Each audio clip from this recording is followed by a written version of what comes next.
This is a Fonzie Studio podcast.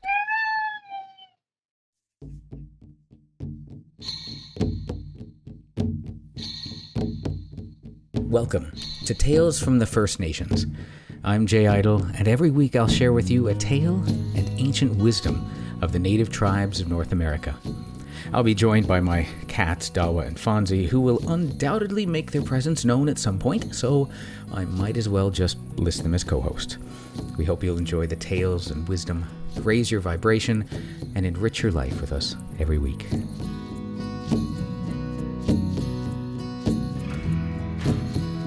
Welcome, friends. Welcome to the 56th episode of Tales from the First Nations. I'm your host, Jay Idle. I'm very excited that we've been together for a year now on this podcast, and steadily we've grown a nice following, and I appreciate every one of you. I love these stories and appreciate the time you spend with me listening to them, and maybe even sharing them with your friends and family. As the year draws to a close, I found a great story about the source of our diseases and illnesses, but also the wonderful cures that are available to us through nature. It's the story of the origin of disease and medicine from the Cherokee tribe. It tells us how selfishness created diseases, but how love helps us through them.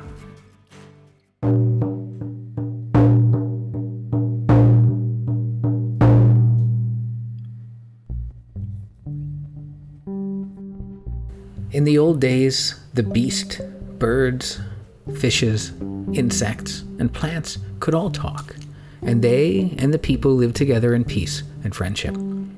But as time went on, people increased so rapidly that their settlements spread all over the whole earth, and the poor animals found themselves beginning to be cramped for room. It was bad enough, but to make it worse, man invented bows, knives, blowguns, spears, and hooks, and began to slaughter the large animals, birds, and fishes for their flesh or their skins, while the smaller creatures, such as frogs and worms, were crushed and trodden upon without thought, out of pure carelessness and contempt. So the animals resolved to consult upon measures for their common safety. The bears were the first to meet in council in their own townhouse under Quahi Mountain, the mulberry place, and the old white bear chief presided. After each in turn had complained of the way in which man killed their friends, ate their flesh, and used their skins for his own purposes, it was decided to begin war at once against him. Someone asked what weapons men used to destroy them. "Bows and arrows, of course," cried all the bears in choir. "And what are they made of?" was the next question. "The bow of wood and the string of our entrails," replied one of the bears.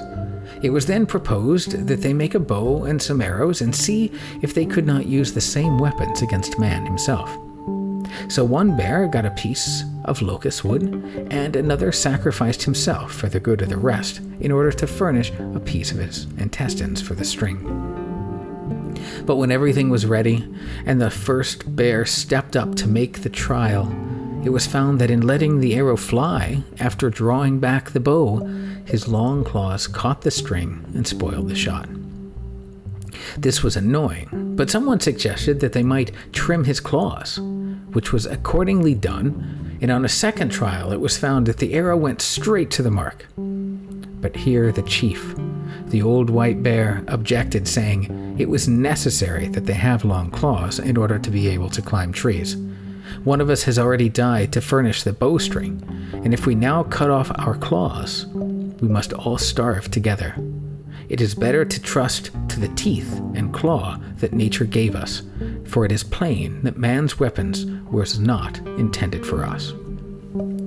No one could think of any better plan, so the old chief dismissed the council, and the bears dispersed to the woods and thickets without having come up with a way to prevent the increase of the human race.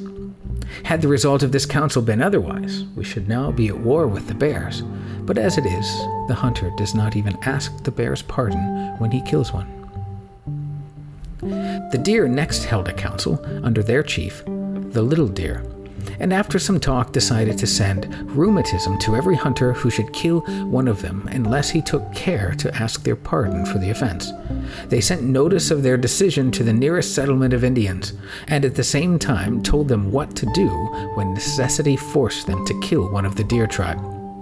Now, whenever the hunter shoots a deer, the little deer, who is swift as the wind and cannot be wounded, runs quickly up to the spot and, bending over the bloodstains, asks the spirit or the deer if it has heard the prayer of the hunter for pardon. If the reply is yes, all is well, and the little deer goes on his way. But if the reply is no, he follows on the trail of the hunter, guided by the drops of blood on the ground, until it arrives at his cabin in the settlement, when the little deer enters invisibly and strikes the hunter with rheumatism, so that he becomes at once a helpless cripple. No hunter who has regard for his health ever fails to ask pardon of the deer for killing it, although some hunters who have not learned the prayer may try to turn aside the little deer from his pursuit by building a fire behind them in the trail. Next came the fishes and reptiles, who had their own complaints against men. They held their council together and determined to make their victim dream of snakes, twining about them in slimy folds and blowing foul breath in their faces, or to make them dream of eating raw or decaying fish so that they would lose appetite, sicken, and die. This is why people dream about snakes and fish. Finally, the birds, insects, and smaller animals came together for the same purpose, and the grubworm was chief of the council. It was decided that each, in turn, should give an opinion, and then they would vote on the question as to whether or not man was guilty. 7 votes should be enough to condemn him. One after another denounced men's cruelty and injustice towards other animals, and voted in favor of his death. The frog spoke first in saying, "We must do something to check the increase of the race, or people will become so numerous that we shall be crowded off from the earth. See how they have kicked me about because I am ugly. As they say, until my back is covered with sores." And here he showed the spots on his skin. Next came the bird.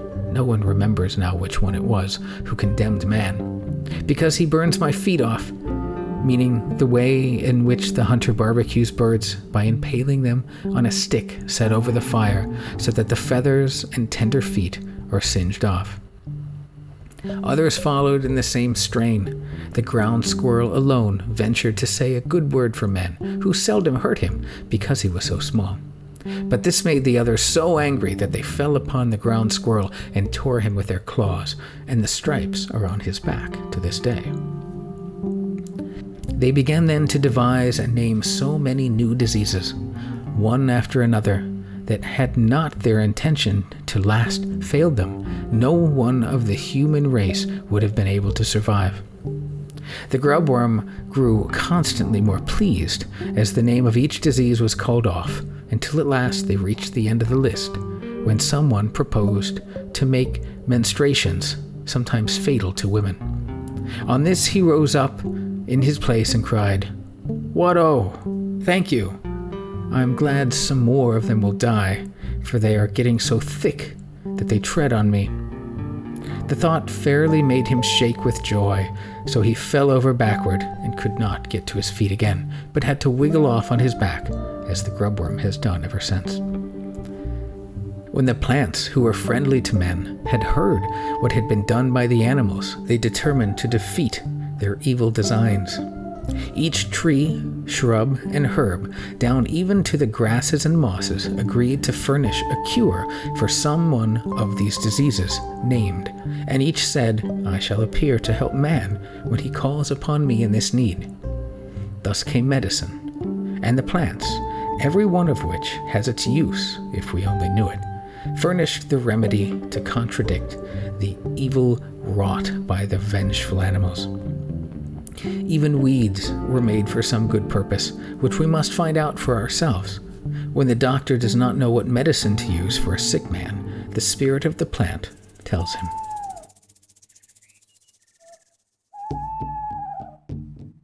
It is a shame that the carelessness of some people has led to disease. diseases that still plague us to this day. It's good to know, however, that gratitude and respect for nature can help prevent us from becoming ill. It's also wonderful to know about our plant allies that seek to remedy our suffering through their sacrifices of love. I love plants and trees.